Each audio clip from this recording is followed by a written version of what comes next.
Good morning everyone, আশা করি তোমরা সবাই ভালো আছো। আজকে তোমাদের সামনে আমি যে কন্টেন্টটা নিয়ে উপস্থিত হয়েছি সেটা হচ্ছে প্লাজমোলাইসিস। প্লাজমোলাইসিস ব্যাপারটা কি তোমরা জানো? প্লাজমোলাইসিস মানে হচ্ছে প্রোটোপ্লাজমের লাইসিস, প্রোটোপ্লাজমটা ভেঙে যাচ্ছে। কখন হবে?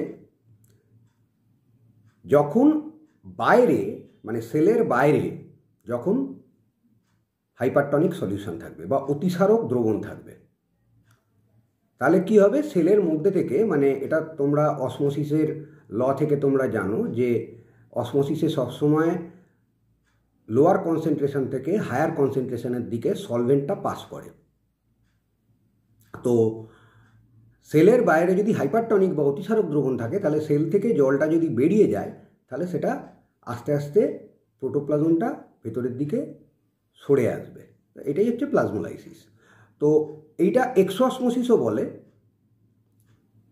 আমি আগে এন্ডো অসমোসিসের যেটা প্র্যাকটিক্যালটা, অর্থাৎ পটেটো অসমোস্কোপের সাহায্যে জল ভেতরে ঢুকছে, সেইটা আগে দেখিয়েছি পটেটো অসমোস্কোপের। আমার এই ভিডিওর নিচে পটেটো অসমোস্কোপ, আমার যারা ভিডিওটা দেখোনি তার জন্যে পটেটো অসমোস্কোপের লিঙ্কটাও আমার দেওয়া থাকবে এন্ডো অসমোসিস দেখানোর জন্যে। তো আজকে হচ্ছে এক্সোঅসমোসিস। তো এই প্র্যাকটিক্যালটা করার জন্যে যেটা আমাকে নিতে হবে সেটা হচ্ছে রিও পাতা। এখন এই রিও পাতা অনেকেই হয়তো দেখোনি কিরাম গাছটা দেখতে। হঠাৎ করে একটা রিও পাতা অনেকেই হয়তো শোনেনি, নামটা শোনেনি বা গাছটাও দেখেনি। আচ্ছা, আগে গাছটা সম্বন্ধে আমরা একটুখানি জেনে নিই, বা গাছটা আগে তোমরা দেখো কিরাম দেখতে হয়। তারপরে আমি তোমাদের এই প্র্যাকটিক্যালটা সম্পর্কে বা কিরাম এই কাজটা কী করে করতে হয়, এক্সোঅসমোসিস কী করে হবে, বহি অভিস্রবণ যেটা বলে বাংলায়, তো সেইটা কি করে হবে এবং প্লাজমোলাইসিস তার জন্য কি করে হচ্ছে, তো সেই ব্যাপারটা দেখাবো। এসো আগে দেখে নেওয়া যাক রিও পাতা গাছটা। চলো, এই গাছটার কথাই তোমাদের বলছিলাম। এটা দেখো, এই গাছটার নাম হচ্ছে রিও ডিসকালার। এটাকে ওয়েস্টার প্ল্যান্ট বলেও অনেকে জানে। এর সায়েন্টিফিক নেম হচ্ছে ট্র্যাডিসকান্টিয়া স্প্যাথাসিয়া, কমিলিনাসি গোত্রভুক্ত বা ফ্যামিলি আন্ডারে একটা গাছ। এটা মূলত হার্ব অর্থাৎ বিরুৎ, অ্যাঞ্জিওস্পার্ম অ্যান্ড মোনোকট অর্থাৎ গুপ্তবীজী এবং একবীজপত্রী উদ্ভিদ। গাছটা প্রধানত পাওয়া যায় তোমার Guatemala, Mexico, southern California, Florida, Texas, এই সমস্ত জায়গা, অর্থাৎ নর্থ আমেরিকান যে কান্ট্রিগুলো আছে সেই দিকেই পাওয়া যায়। বর্তমানে এটাকে বাহারে গাছ বা অর্নামেন্টাল প্ল্যান্ট হিসেবে অনেকে বাগানে রেখে সাজানোর জন্য এই গাছটাকে ইউজ করে। এখন এই গাছটার একটা স্পেশালিটি তোমরা খেয়াল করে দেখো, গাছটার যে পাতাটা, এর এক আপার সারফেসটা দেখো সবুজ গ্রিন, কিন্তু এর লোয়ার সারফেসটা খেয়াল করো পুরো ভায়োলেট কালার। এইটাই হচ্ছে স্পেশালিটি, যে জন্যে এই পরীক্ষাটার জন্য এই গাছটাকে আমাদের বাছা হয়েছে। ঠিক আছে, এবার চলো পরীক্ষাটা করি। তো এতক্ষণ তোমাদের রিও পাতা গাছটা সম্পর্কে বললাম। তাহলে দেখো, এই প্র্যাকটিক্যালটা করার জন্য বা এই কাজটা করার জন্য প্লাজমোলাইসিস কী করে হয়, এটা করার জন্য আমি যেটা নিয়েছি সেটা হচ্ছে একটা রিও পাতা। যেটা বলছিলাম গাছটা দেখাতে গিয়ে, যে পাতাটা দুটো সাইড খেয়াল করে দেখো। একটা সাইড হচ্ছে গ্রিন আপার সারফেসটা, বাট লোয়ার সারফেসটা হচ্ছে ভায়োলেট কালার।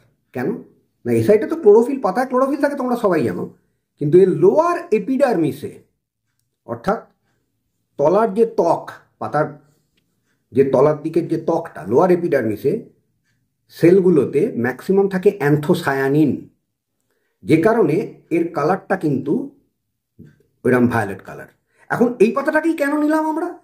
তার কারণটা হচ্ছে, আমার মাইক্রোস্কোপের ভিডিও করার সময় তোমাদের বলেছিলাম যে আমরা যখন কিছু স্পেসিমেন দেখি তখন সেটাকে স্টেন করে নিই, যাতে কন্ট্রাস্টিং কালারগুলো কোথায় কি পরিবর্তন হচ্ছে বা না হচ্ছে, কন্ট্রাস্টিং কালারগুলো দেখে বুঝতে সুবিধে হয় যে কি হচ্ছে না হচ্ছে। তো এখানে যদি আমি নর্মাল পাতা নিতাম, তাতে যে পিল অফটা হতো পাতার এপিডার্মিসের, সেটা হতো ট্রান্সপারেন্ট, এবং তাকে করতে গেলে স্টেন করতে হতো, স্টেনের জন্য জল দিতে হতো। সেখানে কিন্তু প্লাজমোলাইসিসের জায়গাটা ভালো করে বোঝা যেত না। তাই জন্যে এই পাতাটাকে নেওয়ার কারণটাই হচ্ছে, যেহেতু লোয়ার সারফেসে এর এপিডার্মাল সেলগুলোতে অলরেডি অ্যান্থোসায়ানিন প্রেজেন্ট, আমাকে আলাদা করে স্টেন আর কিছু করতে হবে না। বরং যখন প্লাজমোলাইসিস হবে তখন তোমরা নিজেরাই বুঝতে পারবে যে প্লাজমোলাইসিস হয়েছে। ঠিক আছে? তো এই কাজটা করার জন্য আমাকে কী কী নিতে হয়েছে, সেটা হচ্ছে রিও পাতা, এইটার মধ্যে আছে কনসেন্ট্রেটেড সুগার সলিউশন বা মিষ্টির রস, ড্রপার, ওয়াচ গ্লাস, ফরসেপ আর ব্রাশ, আর স্লাইড আমি পরে নিচ্ছি। ঠিক আছে? তো এইখানে দেখো এই পাতাটাকে আমাকে যদি পিল অফ করতে হয়, এই পিল অফ করার কিন্তু একটা কায়দা আছে। কায়দাটা কি? আমি যদি পাতা এইরমভাবে ছিঁড়ে নিই তাহলে কিন্তু কোনো পিল অফই হবে না। ঠিক আছে? এইভাবে যদি টন টন করে ছিঁড়ে দিই তাহলে কিন্তু পিল অফ অতটা ভালো হবে না। তাহলে আমাকে পাতা ছেঁড়ার কায়দাটা কি? একটুখানি ছিঁড়লাম, নিয়ে পাতাটাকে একদম এরম আমার হাতটাকে এরম করে নিতে হবে, নিয়ে এই গা ঘেঁষে এইরম করে এর গা দিয়ে টানতে হবে। তাহলে খেয়াল করে দেখো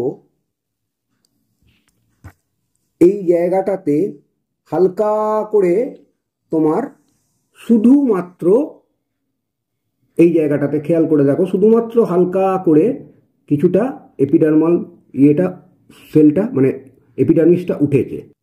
আমি আরেকটু দেখাচ্ছি। প্রথমে এরাম ছিঁড়বে, ছিঁড়ে এইরামভাবে পুরো এরাম পাতাটাকে ভাঁজ করবে। এই পাতাটা একটু কচকচে টাইপের, অর্থাৎ ভেঙে ভেঙে যায়, মানে এরাম ভাঁজ করলে ভেঙে যায়। তার জন্য এরাম করে আলতো করে এইভাবে টানবে, তাহলে এই আঁশটা উঠবে। এই দেখো আরও ভালো করে বোঝা যাচ্ছে। এই জায়গাটা খেয়াল করো, ঠিক আমার এই ফরসেপের মুখে এই জায়গাতে দেখো এপিডার্মিসটা এখানে পরিষ্কার উঠেছে। এবার এখানে আমি কি করব না, প্রথমে একটু জল নিয়ে নেব। ওয়াচ গ্লাসে আমার জল আছে। এবার এই যে এপিডার্মিসটা উঠেছে এটা ফরসেপে করে আলতো করে আমি এখান থেকে ছিঁড়ে নেব। একটু ধীরে ধীরে করবে, হড়বড় করবে না, তাহলে কিন্তু ভালো হবে না।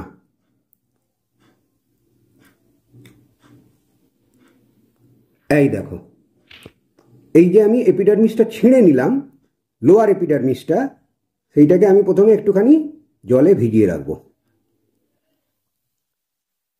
আমি জলে কেন ভেজালাম তার কারণটা হচ্ছে তোমাদের এটা নর্মালি কিরম দেখতে হয় সেলগুলো আমি আগে সেটা দেখাবো, তারপরে আমি সুগার সলিউশনে এঁকে ভেজাবো। ঠিক আছে? তো এইরকম করে আমি বেশ কিছু এপিডার্মিস এখান থেকে পিল অফ করে আমি আগে এখানে জলে ভেজাচ্ছি। তো দেখো আমি এইখানে যেটা করেছি সেটা হচ্ছে দুটো ওই জলে ভেজালাম পিল অফ করে, তারপরে দুটো টুকরো আমি নিয়ে নিয়েছি। আমি কেন নিলাম এটাকে, ওই যে প্রথমে তোমাদের আগে দেখাই যে রিও পাতার আনপ্লাজমোলাইজড অবস্থায় তার সেলগুলো কিরাম দেখতে লাগে, আগে চলো সেটা দেখে নিই, তারপরে প্লাজমোলাইজড অবস্থায় কিরাম লাগে সেটা পরে দেখাচ্ছি। তোমরা দেখো আমি এটাকে লো পাওয়ারে ফোকাস করেছি রিও পাতাটাকে, সেলগুলো দেখো পরিষ্কার বোঝা যাচ্ছে, এবং টোটাল সেলটা কিন্তু ভায়োলেট কালার, অর্থাৎ টোটাল প্রোটোপ্লাজমটা ভায়োলেট কালার হয়ে আছে। ঠিক আছে? আমি আর একটু জুম করে দেখাচ্ছি, টোটাল সেলটা দেখো ভালো করে খেয়াল করো, ভায়োলেট কালার। আমি একটু হাই পাওয়ারও তোমাদের ফোকাস করে দেখাচ্ছি। এবার দেখো আমি হাই পাওয়ারে ফোকাস করেছি, ডিস্টিংক্টলি বোঝা যাচ্ছে সেলগুলো, এবং খুব ভালো করে খেয়াল করে দেখো সেলগুলো কিন্তু totally violet colour, totally violet colour ওর সাইটোপ্লাজম। অ্যাকচুয়ালি এটা প্যারেনকাইমাটা সেল, টোটাল প্যারেনকাইমার মধ্যে যে প্রোটোপ্লাজমটা রয়েছে টোটালি ভায়োলেট। এবার এসো এইটা প্লাজমোলিসিস হলে বা প্লাজমোলাইজড অবস্থায় সেলটা কিরাম লাগে সেটা তোমাদের দেখাবো। তবে তার জন্য এখানে আগে আমাকে সুক্রোজ সলিউশন দিতে হবে, আগে সেটা দিই।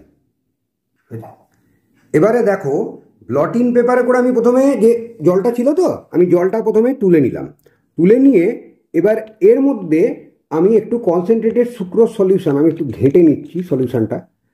কনসেন্ট্রেটেড সুক্রোজ সলিউশন দিয়ে আমি এটাকে জাস্ট ভিজিয়ে রাখবো, জাস্ট এরম আমি রেখে দিলাম। ঠিক আছে? নিয়ে কিছুক্ষণ আমাকে ওয়েট করতে হবে, বেশিক্ষণ নয়, কিছুক্ষণ ওয়েট করতে হবে।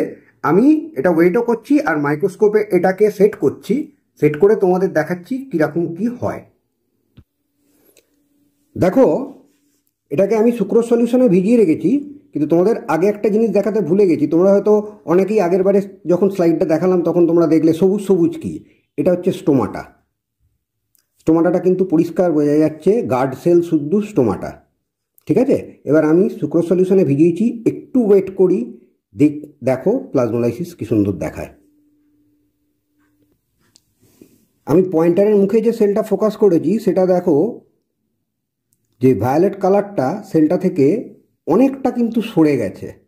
আমি আরও খানিকক্ষণ ওয়েট করছি, তারপরে পুরো জিনিসটা আরও ভালো করে বুঝতে পারবে।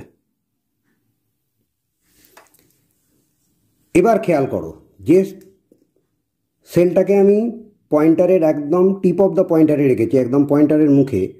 দেখো সাইটোপ্লাজম বা প্রোটোপ্লাজম যাই বলো, সেটা কিন্তু একটা সাইডে, লেফট সাইডে সরে গেছে এবং রাইট সাইডটা কিন্তু পুরো সাদা হয়ে গেছে। অর্থাৎ ওই যে বললাম অ্যান্থোসায়ানিনের জন্য আলাদা করে কোনো আমার স্টেন করবার প্রয়োজন নেই, ওর থেকে যে প্রোটোপ্লাজম বেরিয়ে যাচ্ছে সেটাতেই হয়ে যাবে। অর্থাৎ আস্তে আস্তে ওইটা সরে যাচ্ছে একটা সাইডে, ওই সাইড থেকে কিন্তু ওটা পুরো সংকুচিত হতে আরম্ভ করেছে, শ্রিঙ্ক করতে আরম্ভ করেছে।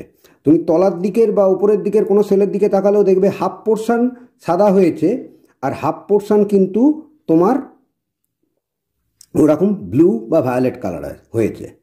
এটাই কিন্তু প্লাজমোলাইসিসের পরীক্ষা, অর্থাৎ সেলটা প্লাজমোলাইজড হচ্ছে বলা যায়। এইখানটাও দেখো খেয়াল করো, ওই সেলগুলোর সব একই রকম অবস্থা। ঠিক আছে, একটা সাইডে পুরো প্রোটোপ্লাজমটা সরে আসছে উইথ অ্যান্থোসায়ানিন পিগমেন্ট, আর বাকি অংশটা কিন্তু সাদা, অর্থাৎ ওই সাইড থেকে ওয়াটার অলরেডি বেরিয়ে গেছে, প্রোটোপ্লাজমটা একটা সাইডে সরে যাচ্ছে। এবার এটাকে দেখো লো পাওয়ারে ফোকাস করেছি, প্লাজমোলাইজ সেলগুলো কিন্তু খুব সুন্দর বোঝা যাচ্ছে।